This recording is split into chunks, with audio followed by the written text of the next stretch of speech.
Hi everyone, it's Elicia Woodford, the Detox Advisor, and welcome back to Detox 101, 5 steps to design your personal detox plan. And I am going over the book that you can download for free on the detoxadvisor.com. Top right hand corner, sign up for my newsletter. You can print it out and come back. Join us. And today is we're going to go over the first step, and the first step is going to involve journaling. So please make sure you have a journal with you. If you don't, put pause and go buy one. Buy an inspiring journal, because this is going to help support you.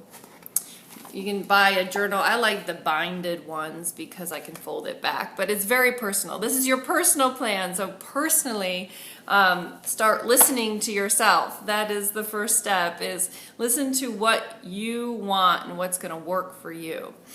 And that's what this whole book is about.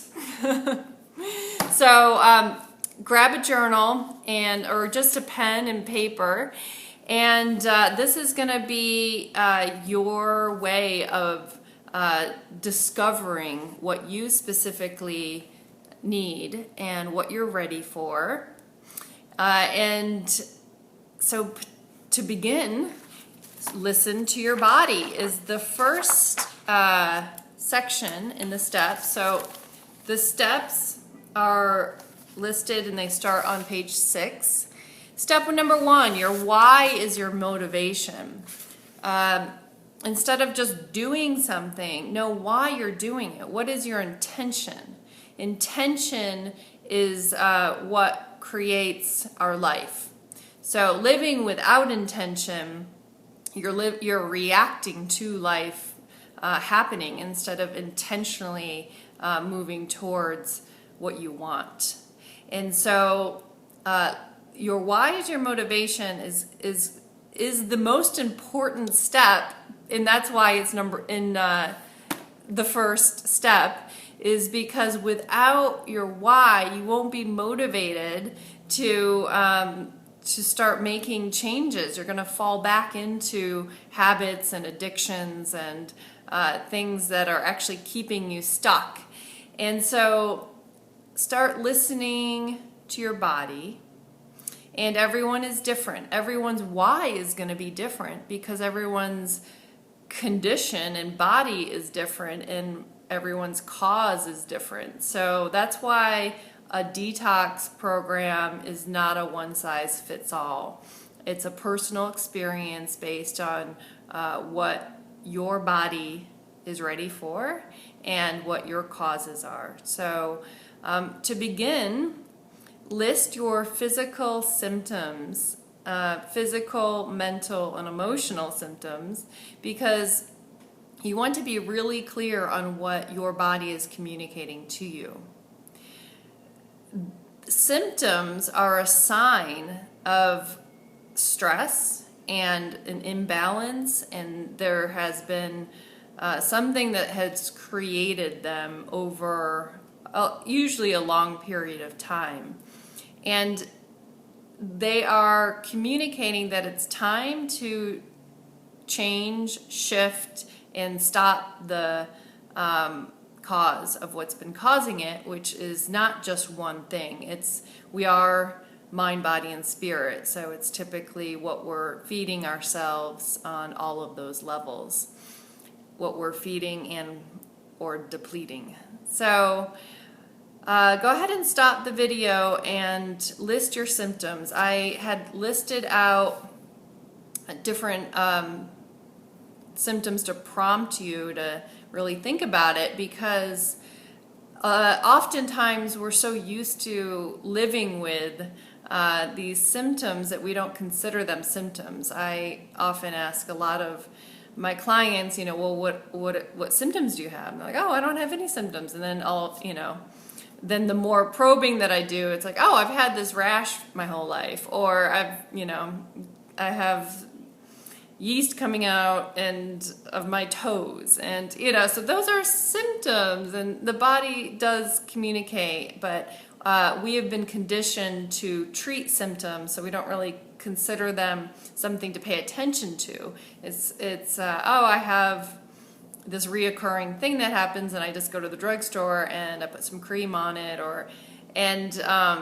you know, you don't have to live with symptoms, and this whole way of approaching it is to stop treating symptoms and to start healing your body, which in turn heals your life. So the body actually is just communicating that your life is not aligned, and you may be living still from your past.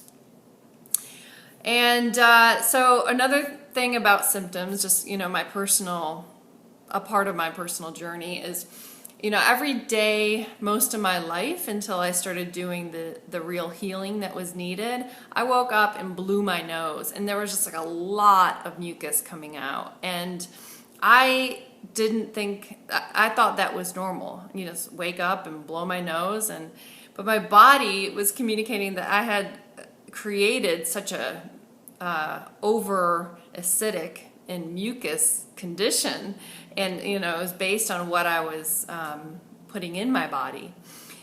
So once I cleaned up my diet and I started cleaning inside, I don't blow my nose anymore. And that, I don't realize, sometimes you don't realize symptoms until after you don't have them anymore, and you're like, oh wow, that went away. Oh, that went away. And so it may take a little more reflection on things, but as you start to clean up your diet and your body, you'll notice changes, and you'll be surprised at how everything starts to improve and go away without you needing to treat each thing separately.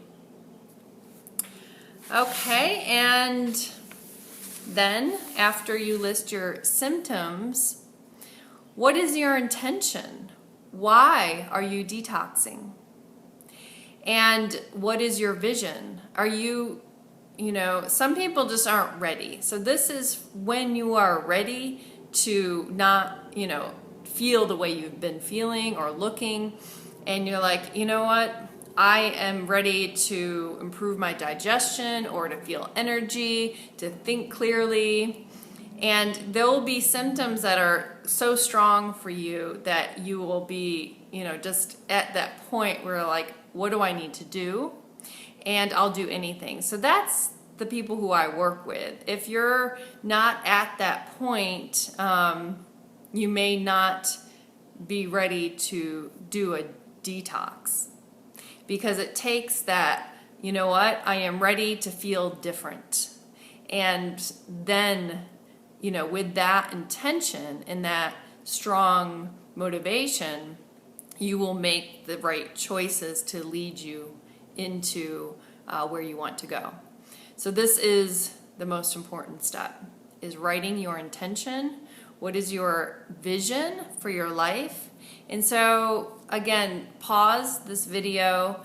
You can watch the end until the end and then come back to it. But really take time to go into yourself. And journaling is all about staying relaxed and not thinking, to allow your higher self and your intuition to answer these questions. How do you want to feel? How do you want to look? How do you want to live your life? Are there behaviors that you feel guilty about? And what are you ready to change? And how do you want to feel and look? And then the next question, without this, nothing is going to work. Belief. Do you actually believe deep down that you can be healthy? And, say you've been overweight your whole life. Do you actually have the vision of yourself as, a fit, healthy, energetic person who's working out? And say you've been sick your whole life. Do you actually believe, and do you want to be healthy? Is sick being sick serving you in some way? So these are the questions to ask yourself, because if you don't believe it, nothing's going to work. You will go into choosing what's going to keep you stuck because you don't believe it. So start there, really answer these questions, and if you are ready to feel and look different, and you have that vision of where you want to be, and you believe you can get there because you have done other things in your life, and you believe in yourself, then you're ready to go on to the second step.